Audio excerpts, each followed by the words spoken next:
이 본문 말씀을 짧은 그렇게 길지 않은 말씀이기는 합니다만 좀 지루했죠. 이게 무슨 말씀이죠? 족보 이야기입니다. 족보 이야기. 족보를 좀 살펴보면서 이 성탄을 앞두고 우리들이 또 하나님께서 주시는 말씀을 듣고자 하는데, 먼저 왜 족보 이야기를 좀 먼저 보았을까 한번 생각해 보시기 바랍니다. 이 족보가 참 중요해요. 우리나라도 결혼 풍속이죠. 자녀의 혼사를 생각할 때마다 상대 집안이 양반 집안인지 아닌지를 보려고 그럽니다. 양반 집안과 노비의 그 사회적 신분이 분명했던 우리나라의 과거 역사를 생각해 보면 가문의 대사인 이 혼사 문제를 이렇게 진행할 때 상대방의 가문을 살피는 것은 어쩌면 당연한 일이다라고 생각이 될 수도 있습니다. 물론 이제 지금은 그런 것들이 형식적인 그런 수준으로 이제 내려왔기는 했습니다만, 그래도 선을 볼 때마다 상대방의 가문이 어떤 집안인지를 한 번씩은 따져보는 것이 우리나라의 이 사회적 그런 입장이라고 할 수 있을 것입니다. 그런데 막상 선을 볼 때면 하나같이 자기네들 집안이 다 양반 집안이라고 그래요. 저는 노비 집안이었다라는 말 들어본 적 한 번도 없어요. 다 양반 집안이래요. 근데 가만히 생각을 해보면 그게 맞는 말이에요. 어느 누구도 자신의 가문이 유일한 양반이라고 할 수는 없는데 또 모두 양반 집안이 맞는 것 같아요. 왜 그러냐면 이 양인과 노비 제도가, 이 신분 제도가 폐지된 것이 1886년도 폐지됐거든요. 고종 23년 때. 근데 그 사회적 운동은 그 훨씬 전부터 좀 있었어요. 그래서 공식적으로 그 제도가 폐지되어졌기 때문에 그러하고 어느 집안이든지 다 양반 가문이다라고 그렇게 보여질 수 있고, 또 설사 집안 내력을 살펴서 자기 집안이 양반 가문이 아니었다라고 할지라도 스스로 우리 집은 상놈 집안이었습니다, 그렇게 말하는 사람은 없어요. 말 안 하거든요. 요즘이 그런 실정인데도 여전히 혼사가 있을 때마다 가문을 또 따져요. 혹시 뼈대 있는 집안을 이렇게 찾으려고 그러는 건 아닐까? 여러분 가정 집안 다 뼈대 있으시죠? 뼈대들이 없으신가 보네. 깊은 바닷속에서 멸치 집안과 오징어 집안이 선을 보고 있었습니다. 양쪽 집안은 서로의 가문이 잘났다고 떠들면서 뽐내고 있었습니다. 그때 오징어 집안의 어머니 오징어가 가느다란 자기 다리를 쭉 뻗으면서 자기들의 가문이 잘났다고 뽐내기를 하는데 그 꼴이 참 가관이었습니다. 그를 지켜보던 멸치 집안의 가장이 자리를 탁 박차고 나오면서 하는 말, 가자. 우리 집은 뼈대가 있는 집안이란다. 저렇게 흐물거리는 남편을 어떻게 평생을 믿고 살겠느냐. 가자. 그렇게 하고 나오더랍니다. 하나도 안 우습죠. 이게 저의 특징입니다. 자, 우선 여러분, 성도는 가문이 바뀐 사람들이에요. 성도는 족보상으로 보면 달라진 게 하나도 없지만 우리 성도들은 새로운 영적 족보를 가지고 있습니다. 이 족보의 시조는 하나님이시고 예수를 믿는 사람들만 그 족보 안에 들어와 있습니다. 이 가문의 전통은 수천 년이 지난 오늘까지 계속 이어져 내려오고 있는데, 이에 충실한 사람을 가리켜서 진정한 그리스도인 진정한 성도라고 그럽니다. 그리고 그 가문의 법은 성경입니다. 오늘 성탄절을 앞두고 여러분과 저의 진정한 족보를 살펴보면서 우리의 정체성을 좀 확고하게 하려고 그럽니다. 23절과 제일 끝에 33절 말씀만 우리 한번 같이 볼까요? 시작. 예수께서 가르치심을 시작하실 때에 30세쯤 되시니라. 사람들이 아는 대로는 요셉의 아들이니 요셉의 위는 헬리요, 그 위는 에노스요, 그 위는 셋이요, 그 위는 아담이요, 그 위는 하나님이시니라. 오늘 우리가 본 말씀이 무엇을 기록한 거죠? 족보 기록한 거예요. 무슨 족보? 제가 보기를 드리겠습니다. 이스라엘의 족보를 기록한 것이다.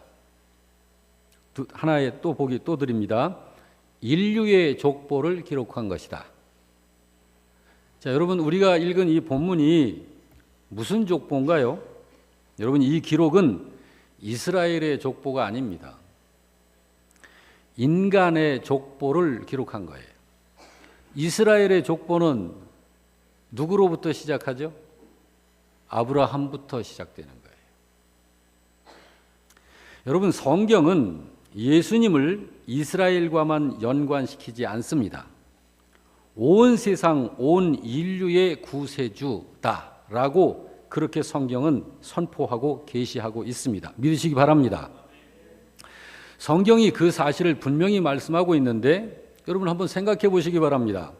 예수님의 통치, 예수님의 다스림, 예수님의 구속의 영역, 이 구원하시는 그 구속의 영역이 어디까지일까요? 전 세계입니다.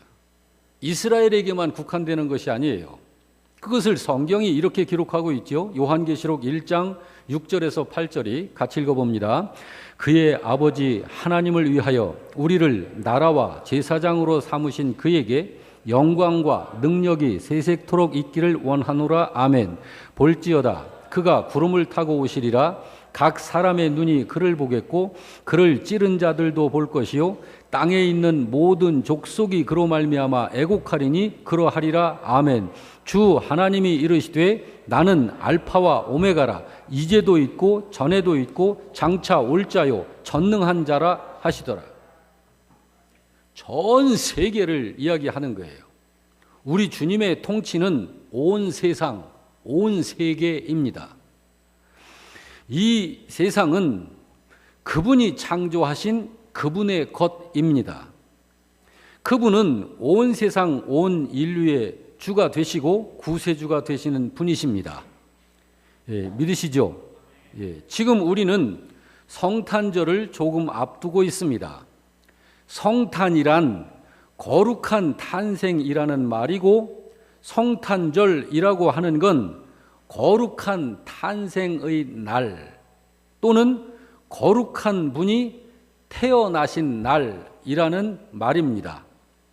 곧 세상의 주인이시고 세상의 구세주이신 그분이 사람으로 이 세상 속으로 들어오신 날, 그 날을 성탄절이라고 하고 그 사건을 성탄 사건이라고 하는 것입니다. 누굽니까? 예수십니다. 그분은 약 2000여 년 전에 이미 이 땅에 탄생하셨고 그때 사람으로 그렇게 오셔서는 오신 사명을 완전하게 수행하신 후 승천하여 다시 올라가셨습니다.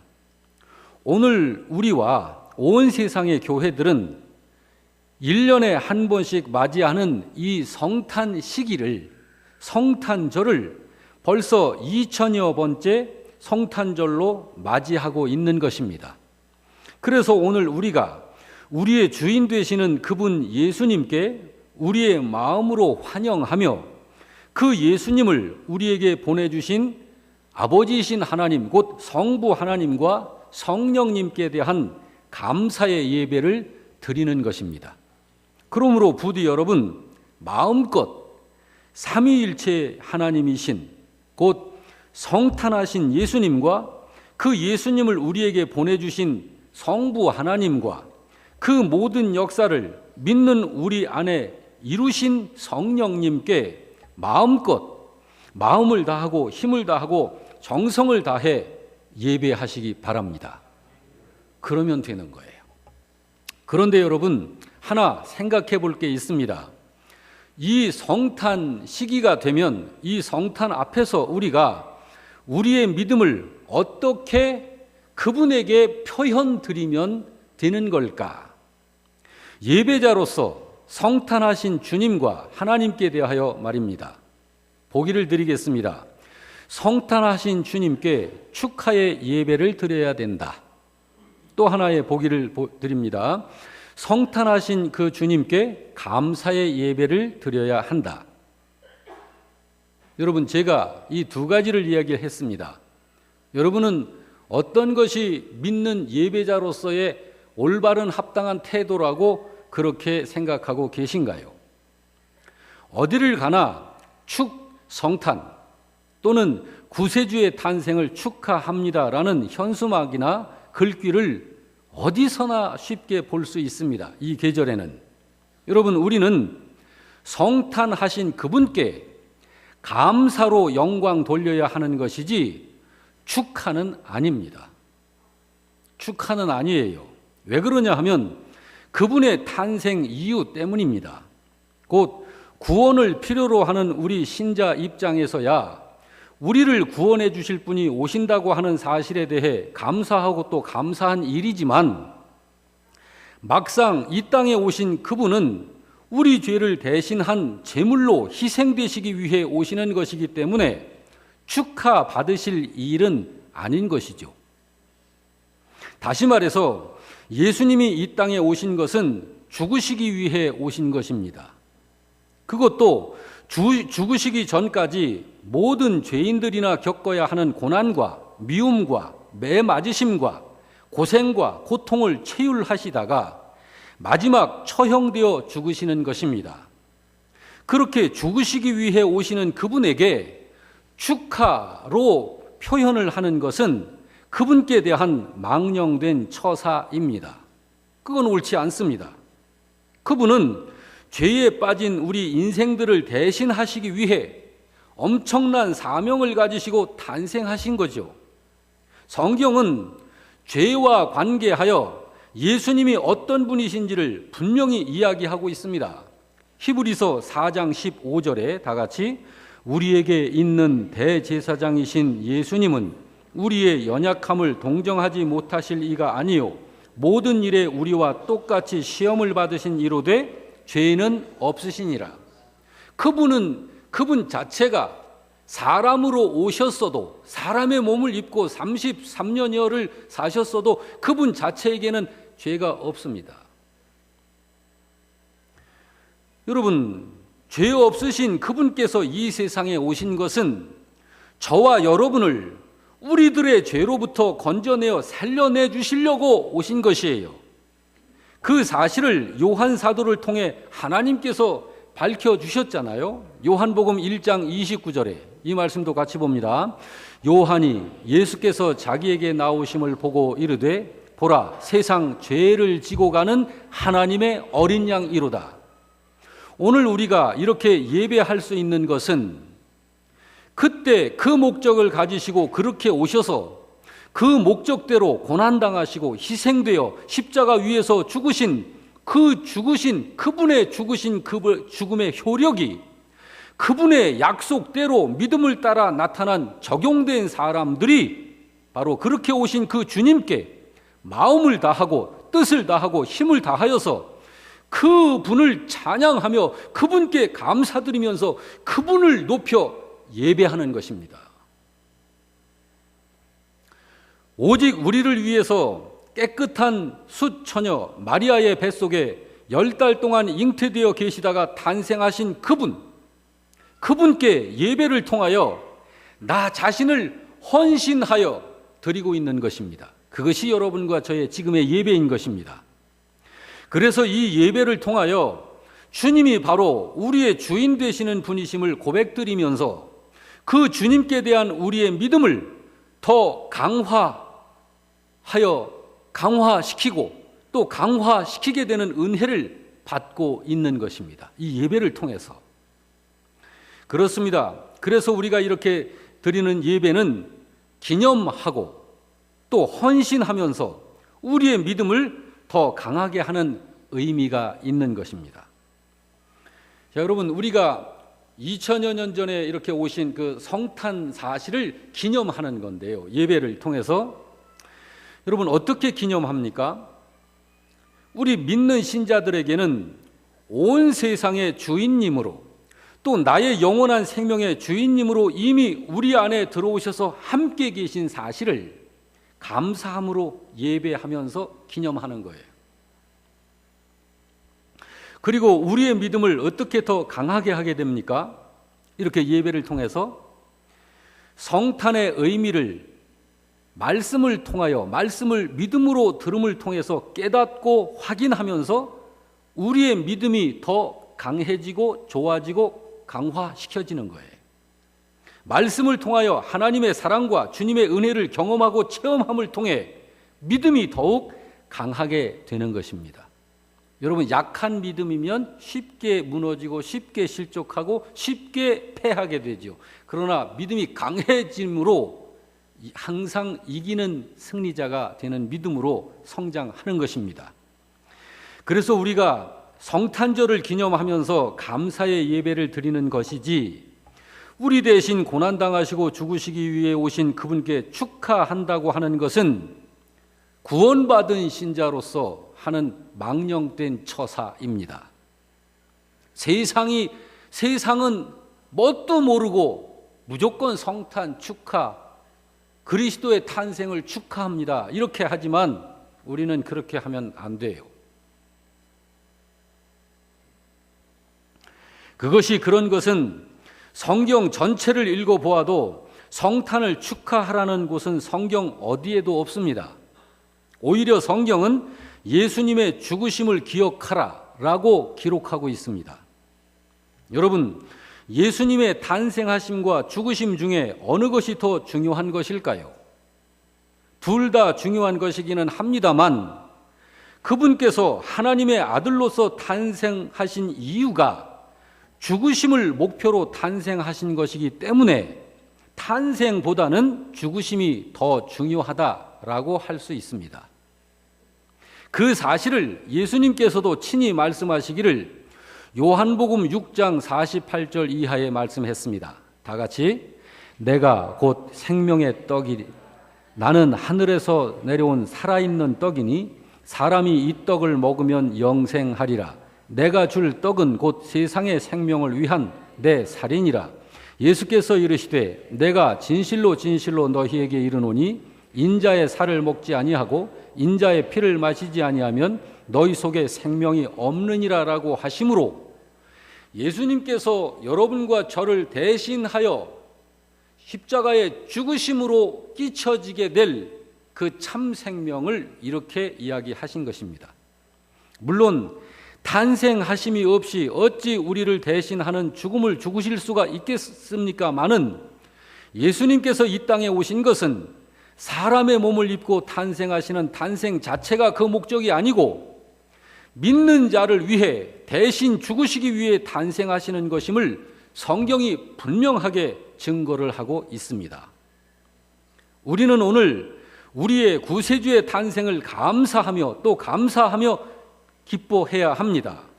그렇지만 반드시 한 가지 명심해야 할 것은 그분의 십자가를 우리는 알아야 합니다. 그분의 죽으심을 떠난 성탄은 아무런 의미가 없는 거예요. 고린도전서 11장 24절은 이렇게 말씀합니다. 이를 행하여 나를 기념하라. 이 말씀은 신자들아, 너희 믿는 자들아, 너희를 위해 십자가 위에서 죽은 나를 기억하라 라는 의미입니다. 그렇습니다. 이 성탄 때에 교회가 예수님의 탄생을 기뻐해야 하지만 예수님의 죽으심을 망각하고서 성탄을 맞이하는 것은 아무런 의미가 없는 성탄이 되는 것입니다. 아무리 교회라고 해도 교회가 그렇게 성탄절을 생각을 하는 것은 그저 하나님을 알지 못하는 세상 사람들이 영적으로 어둡고 무지해서 그저 성탄절이라면서 흥청대며 먹고 마시면서 노는 것을 마냥 좋아하는 것과 같은 그런 망령된 처사가 되고 마는 것이에요. 교회가 성탄 축하 그러면 괜찮은 거예요?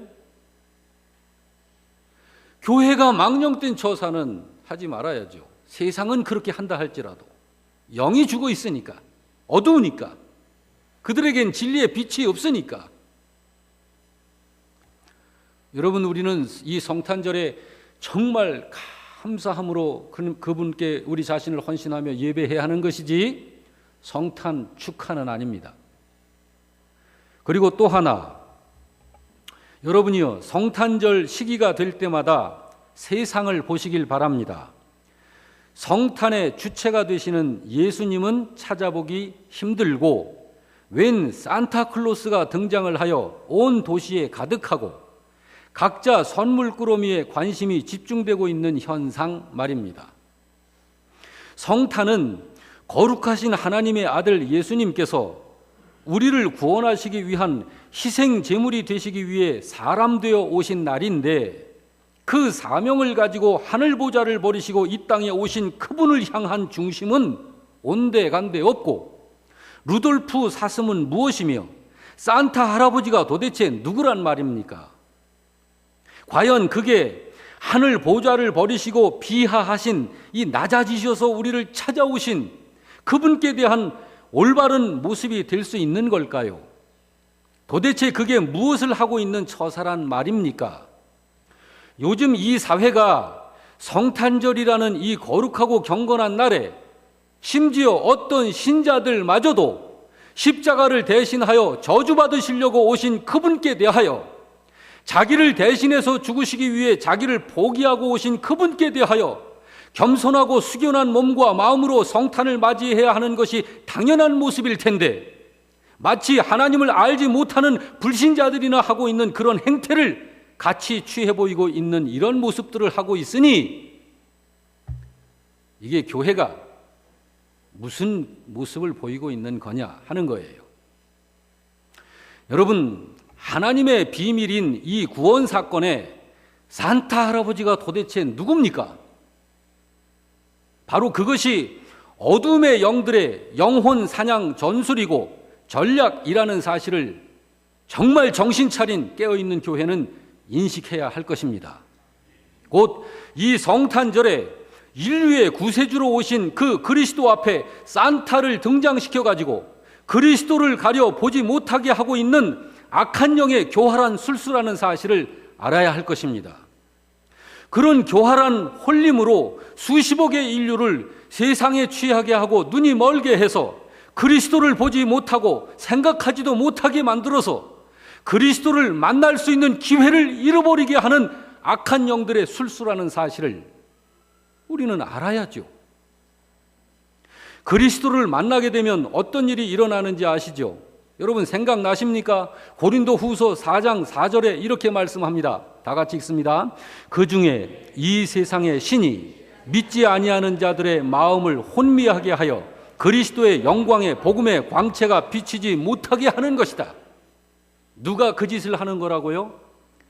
이 세상의 신으로 세상 사람들이 이렇게 말하는 그 신들이, 그 신이 누굽니까? 귀신들, 마귀, 사탄을 말하는 거예요. 그들이 그 작업을 하는 거예요. 여러분, 이 성탄절은요, 하나님께서 저와 여러분을, 이 세상 인류를 구원하시기 위해 오신 하나님의 아들, 세상의 구세주 되시는 그분께서 온 세상의 죄를 대신 담당하시고 우리를 대신하여 죽으시기 위해서 탄생하신 날입니다. 그렇게 세상에 오신 그분은 오직 우리 믿는 나를 위한 하나님의 어린 양으로 십자가에 죽으신 것입니다. 그게 바로 여러분을 위함이고 여러분 옆에 앉아있는 형제, 자매 한 사람 한 사람을 위한 사건인 것입니다. 그러므로 여러분, 성탄을 맞이하는 자리는 십자가 속에서 성탄을 맞이해야 하는 거예요. 어디서 성탄을 맞이해야 된다고? 십자가 속에서. 십자가 없는 성탄은 성도의 마땅한 자리가 아닌 거예요. 그것은 주님에게 무례함이 되는 것이고 영이 죽어있는 그런 죽은 자의 망령된 행실인 것입니다. 요한복음 1장 1절 이하에서 예수님은 이렇게 말씀합니다. 영호야, 내가 왜 세상에 직접 왔는지 아니? 내가 너를 구원하기 위하여 그렇게 한 것이다. 네가 너의 죄값으로 멸망당하는 것을 그냥 볼 수가 없어서 너를 구원하려고 내가 너 대신 죽고 너를 살려내려고 이렇게 온 것이란다. 나의 그 길이 아니면 너는 구원받을 수 없는 것이란다. 여러분, 그 메시지가 요한복음 1장에서 말씀하고 있는 메시지예요. 그런데 어찌 신자가 하나님을 알지 못하여 어둠의 영들에게 무방비로 농락당하고 있는 세상 사람들처럼 그렇게 할 수 있단 말입니까? 신자가 그런 처신을 한다든지 또는 신자가 이 성탄절에 어떻게 처신을 해야 할지를 알지를 못한 채 그저 성탄절이라고 하면서 기분 좋고 마음이 들떠가지고 그렇게 한다면 전혀 분별을 하지 못하는 영적으로 무지한 신자라는 그러한 모습을 보이는 것일 뿐입니다. 우리는 그렇게 자신의 영적 상태를 진단할 수 있는 것입니다. 그래서 주님은 깨어있는 신자가 되라 라고 하신 거예요. 깨어있는 신자가 되라. 제가 어떤 군소교단 오산에 있는 어느 군소교단 목회자한테서 들은 이야기입니다. 성탄절 성극 준비를 하라고 그 교회 이제 말하자면 재직 이제 집사님들한테 이렇게 맡겼는데 이 집사님들이 어린 아이들을 데리고 성극을 막 연습을 해서 크리스마스 때 발표회를 하는데 옥황상제님이 나오더래요. 그래서 실제예요, 실제. 제가 그 이야기를 듣고 그러면 그 교회 교인들은 누가 책임져야 될까를 저는 생각했어요. 목회자들이 축성탄 현수막으로 교회 걸어요. 주님의 탄생을 축하합니다. 목회자들이 그렇게 건다고. 목회자들이 이런 생각을 못하는 거예요. 마가복음 13장 37절에 이렇게 말씀합니다. 같이 읽어봅니다. 깨어 있으라. 내가 너희에게 하는 이 말은, 주님은 깨어 있으라고 그렇게 이야기를 하는데도 못 깨 있어. 우리 교회는 단 한 분도 낙오됨이 없이 영적으로 깨어 있는 신자 되시길 바랍니다. 누가복음 21장도 봅니다. 이러므로 시작. 이러므로 너희는 장차올 이 모든 일을 능히 피하고 인자 앞에 서도록 항상 기도하며 깨어 있으라. 여러분, 시류 따라 사는 사람 되지 마시기 바랍니다. 세상의 흐름 따라가는 그런 신앙생활 하지 마세요. 진리는 변치 않습니다. 하나님도 변치 않으시는 분이십니다. 여러분과 저의 믿음은 성장하는, 주님을 완벽하게 닮아가도록 성장하는 성장은 있을지언정 변하는 믿음은 되어서는 안 됩니다. 변질되는 믿음. 주님이 이렇게 말씀하셨죠? 누가복음 12장의 37절에 다 같이, 주인이 와서 깨어있는 것을 보면 그 종들은 복이 있으리로다. 내가 진실로 너희에게 이르노니 주인이 띠를 띠고 그 종들을 자리에 앉히고 나와 수종들리라. 누가 그렇게 하겠다고? 주인이 누구를? 종들을. 왜? 종이 어떻게 있어서? 깨어 있어서. 이 깨어 있는다는 것이 그렇게 중요한 거예요. 여러분, 이 아침에 세미한 주님의 그 음성을 들을 수 있기를 바랍니다. 주님은 사람이 어떤 존재인지를 명확하게 알려주시고 계십니다. 여러분은 하나님께로부터 하나님의 손으로 이 세상을 살고 있는 그런 존재입니다. 부디 이 성탄의 계절에 구원받은 신자답게 처신하고 하나님의 자녀답게 하나님의 교회원답게 성탄을 맞이하는 그런 신자가 되시기를 바랍니다.